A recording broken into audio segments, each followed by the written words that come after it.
இன்னைக்கு எனக்கு என்ன சொல்கிறதுனே தெரியல. நான் எப்பயுமே நிறைய ப்ரெஸ் மீட்லாம் ஹோஸ்ட் பண்ணியிருக்கிறேன்.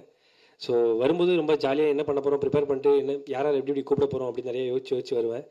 ஆனால் இன்னைக்கு நான் ரொம்ப வாசல் வரைக்கும் நல்லா வந்தேன். அதுக்கப்புறம் பார்த்தா அடி வயிற்றுல அயன் பாக்ஸ் வச்சு தேய்க்கிற மாதிரி எனக்கே பயம் வந்துச்சு. ஐயோ, நம்ம படமா, நம்ம நடிச்ச படமா அப்படின்னு சொல்லிட்டு பேனர்லாம் பார்க்கும்போது ஒரு பயம் வந்துச்சு.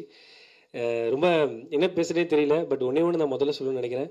நான் இங்கே இருக்கிறேன்னா அதுக்கு முக்கியமான காரணம் இங்கே வந்திருக்கிற ப்ரெஸ் அண்ணங்கள், மீடியா அண்ணங்கள் தான். ஏன்னா நம்ம பண்ணுற விஷயத்த கரெக்டாக போய் சேர்க்கறது. ஃபார் எக்ஸாம்பிள் ஒரு ஒரு சின்ன ஒரு இன்டர்வியூவாக இருக்கட்டும், நிறைய விஷயங்களாக இருக்கட்டும், எல்லாத்தையும் என்னை பற்றி பாசிட்டிவாக இருந்த விஷயங்கள் தான் என்னை கொண்டு வந்து நிப்பாட்டிருக்கேன்னு நம்புகிறேன். அப்புறம் தமிழ்நாட்டு மக்களுக்கு ரொம்ப ரொம்ப நன்றி. அனைவருக்கும் பாவம் தொட்டு நன்றிகள். கவிதாக்கா ரொம்ப ரொம்ப நன்றிக்கு. அவங்க வார்த்தைகளுக்கு நான் என்ன சொல்கிறதுனே தெரியல. உண்மையிலே ப்ரெஸ் மீட்டிங் பிரியா மோகன்னே சொல்லலாம். அக்காவை பற்றி நிறைய நான் அப்படி தான் சொல்லுவேன் அக்கா கிட்ட. ஆமாம், உண்மையிலே நிறைய சொல்லுவேன். ஏன்னா அவங்க அந்த அக்கா கூட நான் ஹோஸ்ட் பண்ணியிருக்கிறேன். எனக்கு தெரியும் அவங்க அக்காவோட மனசு வந்து ரொம்ப ரொம்ப வெளில. ரொம்ப நன்றிக்கா, தேங்க்யூ. காந்தி கண்ணாடி எல்லாருமே சொல்லிட்டாங்க. பட் என் பாயிண்ட் ஆஃப் வியூவில் நான் வந்து சில விஷயங்கள் சொல்லணும்னு நினைக்கிறேன். இந்த படம் வந்து எனக்கு எப்படின்னா, வேடிக்கை பார்த்தவனுக்கு வேர்ல்டு கப் கொடுத்த மாதிரி தான் எனக்கு இந்த படம். ஏன்னா நான் வந்து இப்படிலாம் படம் பண்ணுவேன்று கனவுல கூட நினச்சி பார்த்துருக்க மாட்டேன்னு சொல்லுவாங்க. அந்த கனவுல கூட இப்படி நடக்காதுன்ற விஷயம், அதெல்லாம் தாண்ட ஒரு விஷயம் இருந்தால் இந்த காந்தி கண்ணாடி எனக்கு அமைஞ்சதுன்னு நான் சொல்லுவேன். ஏன்னா முதல்ல எந்த ஒரு இதுவுமே இல்லாமல் காரைக்கால் அப்படிங்கிற ஒரு ஊரில் தான் நான் பிறந்தேன் வளர்ந்தேன். அதெல்லாம் தாண்டி ஒருத்தர் கொடுத்த நம்பிக்கையில் தான் என்னால் இங்கே நிற்க முடியுது. எப்படி எங்கள் அப்பா அம்மாவுக்கு வந்து நன்றி சொல்லணும், அதே மாதிரி எந்த ஒரு இதுவுமே இல்லாமல் இங்கே நான் நிற்கிறேன், இப்படி நான் உங்கள்கிட்ட பேசுகிறேன். காரைக்கால் பாலா டு காந்தி கண்ணாடி பாலாவுக்கு முக்கியமான காரணம் அமுதவாணன் அண்ணன் தான். அவர் தான் எல்லாமே. நமக்கு வந்து ஓப்பனிங்லேருந்து இப்போ வரைக்கும் இந்த பாலா வந்து இப்படி பேசுகிறான், எல்லாமே பண்ணுறான் அப்படின்னா அது அவர் தான் காரணம். யார் என்னன்னு தெரியாத ஒரு பையனை வந்து இப்போ நிறைய சொல்கிறாங்க இந்த மனித மத பற்றிலாம் பேசும்போது, யார் என்னன்னு தெரியாத பையனை அந்த அன்பை மட்டும் வச்சு ஒருத்தரை வந்து நம்ம பார்த்துக்கணும், அவங்க நல்லா வரணும்னு நினைக்கிறதுல அவர் தான் எனக்கு ஃபஸ்ட்டு. ஸோ அவர் தான் வந்து எந்த எதிர்பார்ப்பும் இல்லாமல் என்னை எடுத்து கிட்டத்தட்ட ஒரு 11-12 வருஷமாக நான் அண்ணன் கூட தான் இருக்கிறேன். ஸோ அவர் இல்லைன்னா நான் இல்லைங்க. ஸோ அவருக்கு ஃபர்ஸ்ட் ஆஃப் ஆல் நன்றிங்க, ரொம்ப நன்றி. நன்றியை தாண்டி எவ்வளோ வார்த்தைன்னு சொல்லலாம். அப்புறம் அண்ணனோட மனைவி ராஜேஸ்வரி அக்காவுக்கும் நன்றி சொல்லிகிட்டே இருக்கலாம். அதெல்லாம் தாண்டி அப்புறம் கலக்க போதியாரில் பண்ணோம். ஸோ அப்புறம் கொஞ்சம் கொஞ்சமாக வந்தோம். அதெல்லாம் தாண்டி நிறைய ரிஜெக்ஷன்ஸ்லாம் வந்திருக்கு, எல்லாருக்குமே வரது தான். அப்புறம் விஜய் டிவியில் பண்ணதுக்கப்புறம் நிறைய படங்கள் நான் நடிச்சிருக்கிறேன். கிட்டத்தட்ட ஒரு 18-19 படங்கள் நடிச்சிருக்கிறேன். அந்த படங்கள் வந்து நடிப்பேன். பட்டு அது ஒரு 11-12 படங்கள் வந்து நடிச்சிருப்பேன், படத்தில் வந்திருக்காது. அப்போ எங்களும் ஒரு கேள்வி இருக்கும், என்ன நம்ம இது ஐயோ என்ன நடிக்கிறோம் எதுவுமே வரலன்னா, அப்போ வந்து இல்லைப்பா ஒரு காமெடி ஆர்டிஸ்ட் கொஞ்சம் ஃபேஸ் வேல்யூவாக இருக்காங்க, அவங்க இருந்து போர்ஷன் வச்சுலாம், ஸோ இது அது கொஞ்சம் எடிட்டில் தூக்கிடுவாங்க அப்படிங்கிற மாதிரி சொல்லுவாங்க. அவங்க பண்ணது கரெக்டு தான், அவங்களாம் தப்பு சொல்ல மாட்டேன். ஸோ அப்போ நிறைய யோசிப்பேன், டைட்டில் கார்டில் நம்ம பேர் இருக்கோம் ஆனால் படத்தில் நம்ம இருக்க மாட்டோமே அப்படின்னு சொல்லி நிறைய யோசிச்சிருக்கேன், நிறைய ஃபீல் பண்ணியிருக்கேன். அப்போ வந்து ரொம்ப யோசிப்பேன். அப்போ நானும் ஷெரீஃப் அண்ணனும் ஒரு படம் வந்து ஒர்க் பண்ணோம். அவர் வந்து அந்த படத்தில் கோ டைரக்டராக இருந்தார், நான் வந்து ஒரு சைட் ஆர்டிஸ்டாக இருந்தேன். அப்போ வந்து நிறைய நாங்கள் பேசுவோம். அப்போ வந்து ரணம்லாம் பண்ணலை, ஒரு 7-8 வருஷத்துக்கு முன்னாடி இருக்குன்னு நினைக்கிறேன். அப்போ பேசும்போது என்னடா பண்ணுற அப்படின்னு கேட்பேன். இப்போ தான் விஜய் டிவியில் ஷூட்டிங் முடிச்சுட்டு வந்தேன், அதை நான் அப்படியே சரி வாடான்னு பேசிகிட்டு இருப்போம். பேசிகிட்டு இருக்கும்போது ஒரு நாள் என்ன ஆகிட்டு, நான் பைக்கில் தான் வருவேன், நீங்கள் மழை வந்துச்சுன்னு சொல்லிட்டு பைக்கில் வரல, கேபில் வந்தேன் ஷூட்டிங்க்கு. கேபில் வந்துட்டு போகும்போது கேப் வரல, எங்கண்ணே என்ன கிண்டியாண்டை விட்டுருந்தேன், நான் இங்கேருந்து போயிடுறேன் கேப் போட்டு அப்படின்னு சொல்லும்போது, கிண்டியாண்டை வந்து அந்த லீ மெரிடியன் ஹோட்டல் வசதி இருக்க பிளாட்ஃபார்மில் உட்காந்து 2 பேர் டீ குடிச்சிட்டு பேசிகிட்டு இருந்தோம். அப்போ லைட்டாக மழை தூயினே இருக்குது, உட்காந்து பேசிட்டே இருக்கோம். நான் பேசியிருக்கேன், என்னடா பண்ண போகிறேன் அடுத்து அப்படின்னு. தெரிலண்ணே, இந்த விஜய் டிவியில் தான் பண்ணிட்டு இருக்கேன், ஸோ சினிமா என்ன பண்ண போகிறேன், எங்கண்ணே சைட் ஆர்டிஸ்ட்கே கூப்பிட மாட்டாங்க என்னண்ணே அப்படின்னு சொல்லும்போது அவர் சொன்னார், அதான்டா நானும் கதை எழுதிட்டு இருக்கேன், சரி இப்போ நீ டேரக்ட் பண்ண எனக்கு ஒரு காமெடியன் கேரக்டர் தெரியா அப்படின்னு சொல்லி தான் நான் அவர்கிட்ட கேட்க ஆரம்பித்தேன். ஆமாம் அப்படி தான் கேட்டேன் அவர்கிட்ட சீரியஸாக, டேரக்டர் கேரக்டர் பண்ணால் எனக்கு ஒரு காமெடி நோல் தெரியா, ஒரு 5 சீன் 6 சீன் ஹீரோ கூட ட்ராவல் ஆகிற மாதிரி சூப்பரான ஒரு சீனு, அவர் ஹீரோ கிட்ட லவ் சேர்த்து வைக்கிறது, இந்த மாதிரி ஏதாவது இருந்தால் சொல்ல, நான் கண்டிப்பாக என்னை கொஞ்சம் ரெஃபர் பண்ணலன்னு சொன்னேன். சரிடான்னு சொன்னார். ஸோ அதுக்கப்புறம் நான் எனக்கு தெரிஞ்ச ப்ரொடியூசர்லாம் சும்மா பார்ப்பாங்க பேசுவாங்க, அவங்கள்ட்டலாம் சொன்னேன், நீ போய் கதை சொல்லணும் அப்படின்னு சொல்லி அவரும் ஒரு ப்ரொடக்ஷனில் போயிட்டு கமிட் ஆகி கதைலாம் சொன்னார். சொல்லும்போது அந்த ஹீரோ ஃப்ரெண்டு கேரக்டர் வந்து என்னை புஷ் பண்ணி பேசும்போது ஓகேன்ட்டாங்க. பட் அங்கே ப்ரொடக்ஷனில் இருக்க சிலர் வந்து என்ன சொன்னாங்கன்னா, அவங்க கேட்டது நியாயம் தான், தப்புன்னு சொல்ல மாட்டேன், கொஞ்சம் என்ன இப்படி இந்த பையனா இவன் இப்படி இருக்கான், இவன் இப்படி ஹீரோ ஃப்ரெண்டாக கொஞ்சம் ஃபேஸ் வேல்யூவாக போகலாமே அப்படின்ற மாதிரி சொன்னாங்க. நிறம் அதான் அந்த இது நிறம் மாதிரி இருக்கான் இந்த பையன், இப்படி ஹீரோ கொஞ்சம் அழகாக இருக்காரு, கூட இருக்கணும் கொஞ்சம் அழகாவது போடலாம்ல, கொஞ்சம் ஃபேஸ் வேல்யூ நாட்கள் போடலான்னு சொன்னேன். அந்த வாய்ப்பு எனக்கு போயிடுச்சு. ஸோ அப்புறம் வந்து அவருக்கும் அந்த படம் நடக்காமல் அடுத்து தான் ரணம் நடந்துச்சு. அதெல்லாம் தாண்டி ரணம்லாம் பண்ணதுக்கப்புறம் ஒரு நாள் திடீர்னு அதே மாதிரி தான் எனக்கு ஃபோன் பண்ணார். ஃபோன் பண்ணிருக்கும்போது இந்த மாதிரி ஒரு +2 குழந்தைக்கு வந்து ஃபீஸ் கட்டணும்னு சொல்லி தான் பேச ஆரம்பிக்கும் போது தான் நான் ரணம் பார்த்தேனே, ரொம்ப சூப்பராக இருந்துச்சு, செம்மையாக இருந்துச்சு. என்னடா பண்ணுறேன் அப்படின்னு. இல்லைண்ணா நான் அப்படியே ஷோஸு அப்படி தான் பண்ணிருக்கேன் அப்படின்னு சொன்னேன். படம் பண்ணுறேடா. இல்லைண்ணா எங்கண்ணே அப்படியே சும்மா பண்ணணும்னு ஆசை தான், யாருண்ணா வாய்ப்பு கொடுப்பா அப்படின்னு சொல்லி நான் சொல்லும்போது, அப்படியா சரி நான் உனக்கு ஒரு கதை சொல்லவா அப்படின்னாரு. இது என்ன என்ன கேரக்டர் அப்படின்னு கேட்டேன். என்ன கேரக்டரா?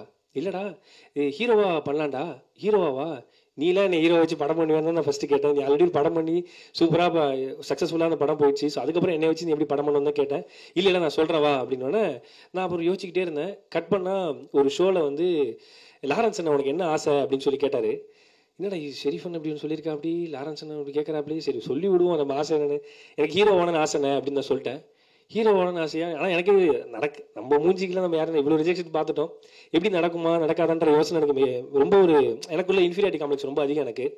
அப்போ வந்து லாரன்ஸ் அண்ணன் அவனை ஹீரோ ஆக்குறேன்டா, நீ ஏன்டா ஹீரோ ஆக முடியுது, நான்லாம் ஹீரோ ஆகும், நீ ஏன் ஹீரோ ஆகக்கூடாது அப்படி சொல்லி அண்ணா சொன்னார். ஸோ அந்த வார்த்தை வந்து எவ்வளோ பேர் இப்படி சொல்லுவாங்கன்னு எனக்கு தெரியல. அந்த சொன்ன வார்த்தை அவர் கேமரா பார்த்து சொன்னார். என்னுடைய ஃப்ரெண்ட்ஸ் நிறைய பேர் இருக்காங்க, இதை பார்த்துட்டு இருக்கோம், யாராவது பாலா ஹீரோ வச்சு படம் பண்ணணும்னு நினச்சிங்கன்னா நீங்கள் வாங்க, தம்பியை வந்து ஹீரோவாக நான் பார்க்கணும் அப்படின்னு சொல்லி சொன்னாங்க. பட் சொன்னதோட ஒரு விஷயம் சொன்னார், ஹீரோவாகணும்னா ஒரு முக்கியமான விஷயங்கள்லாம் இருக்குடா, நீ வந்து டிரான்ஸ்ஃபார்ம் ஆகணும், நிறைய இதாகணும். அப்போ ஒரு விஷயம் சொன்னார், நான் ஏன் நீ ஹீரோவானு சொன்ன ஓகே பண்ணது ஓகேன்னு சொன்ன தெரியுமா, உன் லுக்கு அதெல்லாம் தாண்டி அவர் ஒன்று சொன்னார், நீ நல்லா இருந்தனா உன்ன மாதிரி ஒரு 35-40 குடும்பம் நல்லா இருக்குன்னு சொல்லிட்டு அந்த மேடையில் சொன்னார். ஸோ அதுக்கப்புறம் எனக்கு ரொம்ப கான்சியஸ் ஆகி நான் ரொம்ப ஓகே நம்மளை நம்பி ஒருத்தர் சொல்லிட்டாங்கன்னு சொல்லி நான் ஹார்ட் ஒர்க் பண்ண ஆரம்பித்தேன், ஒர்க் அவுட்லாம் பண்ண ஆரம்பித்தேன், அப்படியே சும்மா ஜாலியாக பண்ணிட்டு இருந்தேன். அப்போ வந்து ஷெரீஃபான திடீர்னு ஒரு நாள் கால் பண்ணி, இல்லைடா உன்னை வச்சு ஒரு ப்ரொடியூசர் பண்ணுறேன்னு சொல்லிட்டு வந்திருக்காரா அப்படி சொன்னேன். என்ன வச்சா என்னென்ன சொல்கிறேன் அப்படின்னு. ஆமாம் தூக்கிட்டு வாண்ணே செல்லத்தை அப்படின்ற மாதிரி தான் நான் வரேனே, என்னென்ன ஓகே பண்ணுறேன், எனக்கு அவருக்கு ஓகேவான்னு கேளுண்ணே, எனக்கெல்லாம் ரெடினே, அவருக்கு ஓகேவான்னு கேளுண்ணே, டெய்லிடா ஒன்றை வச்சு பண்ணுறேன்னு சொன்னார். கதை சொன்னேன். பாலாவை கேட்குறீங்களான்னாரு. கேளுங்கண்ணே, அதான் ஒன்றை வச்சு பண்ணுறதுக்காக அவர் ரொம்ப ஆர்வமாக இருக்காருன்னு. எனக்கு ரொம்ப ஹாப்பி. போய் பார்த்தேன், எதுவுமே இல்லை. இது வரைக்கும் ரிஜெக்ஷன் மட்டுமே சந்தித்த ஒரு நடிகனுக்கு முதல் முறையாக தானாகவே வந்த ஒரு ப்ரொடியூசர்னா அது ஜெயகிரன் சார் தான். ஸோ அவரை வந்து நான் என்றைக்குமே ஜெயகிரன் ப்ரோ தான் சொல்லுவேன்.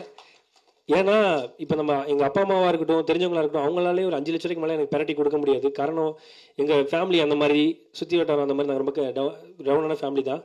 பட் அந்த டைம்லையும் நம்மளை நம்பி கோடிக்கணக்கில் காசு போடுறாங்க அப்படின்னா அவங்களுக்கு எவ்வளோ நன்றி சொன்னாலும் பத்தாது. ரொம்ப நன்றி bro, thank you so much bro, thanks a lot. ஏன்னா எந்த எதிர்பார்ப்புமே இல்லாமல் சில பேர் வருவாங்களே, அதில் முதல் பிரதர் வந்து ஜெயகிரன் பிரதர் தான். ஸோ அதுக்கப்புறம் நானும் ஷெரீஃபனும் நிறைய பேசுவோம், இதெல்லாம் பண்ணுவோம். ஆனால் கதை கேட்டு முடிச்சோன்னே அண்ணே இந்த காந்தின்ற கேரக்டர் வந்து சூப்பராக இருக்குண்ணே அப்படி சொல்லும்போது, ஆமாண்டா செம்மையாக இருக்குது. ஆக்சுவலாக ஃபஸ்ட்டு நரேஷன் கேட்கும்போது அந்த காந்தின்ற கேரக்டர் ரொம்ப பவர்ஃபுல்லாக இருந்துச்சு, சூப்பராக இருந்துச்சு, அது யார் பண்ணலான்னு பேசும்போது நான் சொன்னேன், பாலாசக்தி சார் கேளுங்கண்ணே. ஆனால் அவர் இந்த மாதிரி நான் ஹீரோவாக நடிக்கலாம் படத்தெல்லாம் இப்படி பண்ணுவார், கதை நல்லா இருக்குது கேளுங்க. ஸோ ரொம்ப வந்தாருன்னா அந்த படமே ரொம்ப பெருசாகிடுண்ணே அப்படின்னு சொல்லி சொன்னேன். சரின்னு சொல்லிட்டு போய் கதை சொன்னாங்க. கேமராமேன் பாலாஜி ப்ரோவும் ஷெரீஃபனும் போய் கதை சொன்னாங்க. அந்த கதையை கேட்டுட்டு சார் வந்து நான் பண்ணுறேன், யார் ஹீரோன்னு கேட்டேன்னா, ஆஹா அடுத்த செக் வைக்கிறாங்களே, ஹீரோன்னு கேட்டால் என் பேர் சொன்னால் பண்ண மாட்டாங்களே அப்படின்னு யோசித்தேன். பட் பாலா அப்படின்னோடனே டபுள் ஓகே, கதை சூப்பராக இருக்குது பாலான்னு சொன்னோன்னே. ஏன்னா சார்லாம் ஒரு மிகப்பெரிய லெஜெண்டு, அவங்க பார்க்காத உயரம் இல்லை, அவங்க டைரக்ட் பண்ணாத படங்கள் கிடையாது, ஒர்க் பண்ணாத படங்கள் கிடையாது. அப்படி எந்த ஒரு பேக்ரவுண்டுமே இல்லாமல் ஒரு சின்ன பையனுக்கு நீங்கள் பெரிய உதவி செஞ்சுருக்கீங்க சார், ரொம்ப ரொம்ப நன்றி சார், தேங்க்யூ சார். நீங்கள் பண்ண உதவியை நான் என்றைக்கும் மறக்க மாட்டேன் சார். ஏன்னா இந்த கேரக்டர் வந்து பெரிய கேரக்டர். ஸோ நான் ஹீரோலாம் கிடையாது, அவர் தான் இந்த படத்தோட ஹீரோ. என்னையும் ஒரு ஆளாக மதிச்சு வந்ததுக்கு ரொம்ப ரொம்ப நன்றி சார், தேங்க்யூ. அதெல்லாம் தாண்டி அந்த கண்ணம்மா கேரக்டர் ரொம்ப காந்தி கண்ணம்மா தான் இந்த படத்துடைய மெயின் கரு. அந்த கண்ணம்மா கேரக்டர் யார் பண்ணுறான்னு கேட்கும்போது அர்ச்சனாமானாங்க. அர்ச்சனாமாவா அவங்களாம் என் படத்தில் பண்ணுவாங்களா அப்படின்னு தான் சீரியஸாக நான் ஃபஸ்ட்டு கேட்டேன். ஆனால் கதையை கேட்டோடனே அர்ச்சனாமா வந்து இந்த கதையை ஓகே பண்ணதுக்கு ரொம்ப ரொம்ப நன்றி அர்ச்சனாமா, ரொம்ப நன்றி. நான் உங்கள் படங்கள்லாம் நிறைய பார்த்துருக்குறேன், என்ன சொல்கிறேனே தெரியல. இந்த 2 லெஜெண்ட்ஸுக்கும் நான் எவ்வளோ நன்றி சொல்லி சொன்னாலும் பத்தாது, சீரியஸாக அதுதான் உண்மை. நீங்கள் சொன்ன வார்த்தைகள் ரொம்ப நன்றி. 2 பேரும் படம் பார்த்துட்டாங்க, படம் பார்த்துட்டு நீங்கள் சொன்ன வார்த்தைகள் ரொம்ப ரொம்ப நன்றி. நான் ஏதாவது சாதிச்சிருக்கேன்னு கேட்டால் நீங்கள் சொன்ன அந்த கமெண்ட்டை வந்து நான் வீடியோவாக போட்டுப்பேன், நான் வச்சுப்பேன். ரொம்ப நன்றி, தேங்க்யூ. அதை தாண்டி இந்த படத்துக்கு ஹீரோயின் வேணும் அப்படின்னு சொல்லும்போது ஹீரோயின் செலெக்ஷன் எப்படின்னா, எல்லாருமே கதை வந்து கேட்பாங்க, நான் ஹாலில் வெயிட் பண்ணுவேன், ஆஃபீஸில் வந்து ரூமில் கதை கேட்பாங்க, டைரக்டர் வந்து கதை சொல்லுவார். சொல்லி முடிச்சோன்னே கதை சூப்பராக இருக்குது, ரணம் டேரக்டர்னு ஆல்ரெடி படம் பண்ணியிருக்காரு, ப்ரொடக்ஷன் எல்லாம் ஃபிக்ஸ் ஆகி ஆஃபீஸ் போட்டோன்னே வருவாங்க, வந்து கதைலாம் கேட்டுருவாங்க. கேட்டோன்னே கதை ரொம்ப சூப்பராக இருக்குது, செமையாக இருக்குது, யார் பேரா பண்ணுறா அப்படின்னோடனே பாலா அப்படின்னோடனே பாலாவா சரி நான் சொல்கிறேன் அப்படின்னு போயிடுவாங்க. அவங்க மேலே தப்புலாம் கிடையாது. ஸோ இப்படி வந்து ஒவ்வொரு ரிஜெக்ஷனாக போயிட்டே இருக்கும். கதை சூப்பராக இருக்குது, செமையாக இருக்குது, யார் ஹீரோ? பாலா. ஐயோ அப்படின்ற மாதிரி ஒரு 10 பேர் ரிஜெக்ட் பண்ணாங்க, 20 பேர், 30 பேர், 40 பேர் அப்படின்னு எல்லாம் ரிஜெக்ட் பண்ணிட்டே இருப்பாங்க. நான் தான் கதை சொல்கிற ஆரம்பிக்கும் போது நான் வரமாட்டேன். சொல்லி முடிச்சதுக்கப்புறம் தான் ஹாலில் வெயிட் பண்ணுவேன் என்ன சொல்கிறாங்கன்னு பார்க்குறதுக்கு. அப்படியே ஒரு 50 பேர் ரிஜெக்ட் பண்ணிட்டாங்க. அவங்க மேலே தப்பு இல்லை. ஸோ நம்மளும் அவ்வளோ பெரிய ஆள் இல்லை. கட் பண்ணால் 51வது ஆள் லாஸ்ட்டாக வந்தாங்க தான் விநாயக் மகாதேவ்ன்ற மாதிரி நமிதா கிருஷ்ணமூர்த்தி. எந்த ஒரு எதிர்பார்ப்புமே இல்லாமல் கதை கேட்டதுக்கப்புறம் கதை பிடிச்சிருக்கு, யார் ஹீரோன்னு கேட்ட பாலா கண்டிப்பாக பண்ணுறேன் அப்படின்னு சொன்னோன்னே அது எனக்கு என்ன சொல்கிறதே தெரியல. எந்த பேக்ரவுண்டுமே இல்லாத ஒரு பையனுக்கு, லுக் அண்ட் ஃபீலாக இன்ஃபீரியாரிட்டி காம்ப்ளெக்ஸ் உள்ள பையனுக்கு இன்றைக்கி நீங்கள் பண்ண ஒரு விஷயம் வந்து நான் என்றைக்குமே மறக்க மாட்டேன். நமிதா கிருஷ்ணமூர்த்தி ரொம்ப ரொம்ப நன்றி, தேங்க்யூ. ஏன்னா இப்படி இப்படி நிறையா ஸ்போர்ட்டிவாக எடுத்துகிட்டு பண்ணுற விஷயங்கள்லாம் ரொம்ப ரொம்ப ரேரு. நீங்கள் எனக்காக பண்ணீங்க, தேங்க்யூ. அதெல்லாம் தாண்டி கேமராமேன் பாலாஜி ப்ரோ, அவர் எப்படின்னா வந்து நான் எனக்கு அண்ணா என்னென்ன ஃப்ரேமில் எப்படின்னு ஓகேவா இருப்பானா, பார்ப்பாங்களா, ஏற்றுப்பாங்களா அப்படின்னு. இதுக்கு முன்னாடி நாங்கள் ஆக்டிங் கிளாஸ்லாம் நாங்கள் உட்காந்து ஒர்க் பண்ணோம், ஒர்க் ஷாப்லாம் பண்ணோம். நான் ரைட்டிங்லேருந்து உட்காந்து பேசுவோம், நிறைய பண்ணுவோம், ஒர்க் பண்ணோம். அப்போ வந்து சொன்னேன், இல்லைடா நான் சூப்பராக காட்டுறேன், நான் செமையாக ஃப்ரேம் வைக்கிறேன் அப்படின்னு சொல்லிட்டு. நீங்கள் ட்ரெய்லர் பார்த்துருப்பீங்க, படமும் அப்படி தான் இருக்கும். என்னை வந்து ஓகே நான் என்னோட இன்ஃபீரியார் காம்ப்ளெக்ஸ் வந்து நான் படம் பார்க்கும்போது பார்க்க ஓகேவா, நம்மளும் ஓகேவா இருக்குமே அப்படின்னு காட்ட வச்சது பாலாஜிண்ணே. ரொம்ப நன்றிண்ணே, தேங்க்யூ, ரொம்ப ரொம்ப நன்றி. லவ் யூண்ணே, தேங்க்யூண்ணே. அண்ணா எந்திரிக்கான உட்காருண்ணே, எனக்கு பயமாக இருக்குண்ணே. ஓகே, அடுத்து வந்து எடிட்டர் சிவநந்தீஸ்வரன் சார், அவருக்கு மிகப்பெரிய நன்றி சொல்லணும். நானும் ஷெரீஃப் பண்ணணும் எப்படின்னா, படம்லாம் ஷூட்டிங் முடிச்சுட்டு வந்து ஷெரீஃப் பண்ண வந்து ஃபுட்டேஜை வந்து எடிட்டரை போட்டு காட்டுவாங்க. போட்டு காட்டிட்டு வெளில வந்து நாங்கள் எப்படின்னா தலைப்பிரசவத்துக்கு வெயிட் பண்ணுற மாதிரி எங்கே நடந்துட்டு இருப்போம். என்ன சொல்ல போகிறாங்க, எப்படி கட்டு வரப்போகுது, என்ன மாதிரி வரப்போகுது. ஏன்னா சார் வந்து பெரிய லெஜண்ட், நிறைய படங்கள் பார்த்துட்டு, தீரன் அதிகாரம் ஒன்று, காப்பி ரணசிங்கம், மடக்பட்டு ராமசாமி, நிறைய படங்கள் வந்து சார் எடிட் பண்ணியிருக்காங்க. நிறைய படங்கள் ப்ரோமோ எடிட்டராக இருந்திருக்காங்க. ஸோ எப்படி வந்து சொல்ல போகிறாங்க அப்படின்னு சொல்லும்போது, இல்லை ஷெரீஃப் இப்படி பண்ணிக்கலாம் அப்படி பண்ணிக்கலாம்னு சொல்லிட்டு கிட்டத்தட்ட இந்த படத்துக்காக முக்கியமான மெடக்கல் வந்து சிவநந்தீஸ்வரன் சார் வந்து இந்த படத்துக்காக உழைச்சிருக்காங்க. அதுலேயும் ஷூட்டிங் ஸ்பாட்டுக்குலாம் ஒரு எடிட்டர் வரணும்னு அவசியமே இல்லை. பட் எங்களுக்காக ஷூட்டிங் ஸ்பாட்லாம் வந்து அவரும் ஷெரீஃப் பண்ணணும், அவரும் பைக்கில் உட்காந்து லில்லி புட்லாம் பிடிச்சிட்டு இங்கே ஷூட்லாம் பண்ணியிருக்காங்க. தேங்க்யூ சிவநந்தீஸ்வரன் ப்ரோ, ரொம்ப நன்றி, தேங்க்யூ. அப்போன்னு எனக்கு ரொம்ப ரொம்ப நன்றி, ஆர்ட் டைரக்டர் அப்போன்னு தேங்க்யூ ஸோ மச்ண்ணே, ரொம்ப நன்றி. நான் கேட்டோடனே டக்குன்னு செட்டெல்லாம் போட்டு கொடுப்பீங்க சின்ன சின்னதாக, சூப்பராக, ரொம்ப நன்றி. அதுக்கப்புறம் இந்த ப்ராஜெக்டில் அவர் கூட தான் நான் நடிச்சிருக்கிறேன். மதன் ப்ரோ, அவர் வந்து கலக்கியிருப்பார். அவர் வந்து கல்லூரி படத்தில் நான் பார்த்துருக்கிறேன், பயங்கரமான ஆர்டிஸ்ட். அவர் கூட நான் நடிச்சதுக்கு ரொம்ப ரொம்ப சந்தோஷமாக கருதுறேன். அப்புறம் மனோஜ் ப்ரோ, ஆராதனா, அவங்க 2 பேருமே கலக்கியிருக்காங்க. ஐயா உட்காருங்க ஐயா, ரொம்ப பயமாக இருக்கு எனக்கு. சரி, ரொம்ப நன்றி, தேங்க்யூ.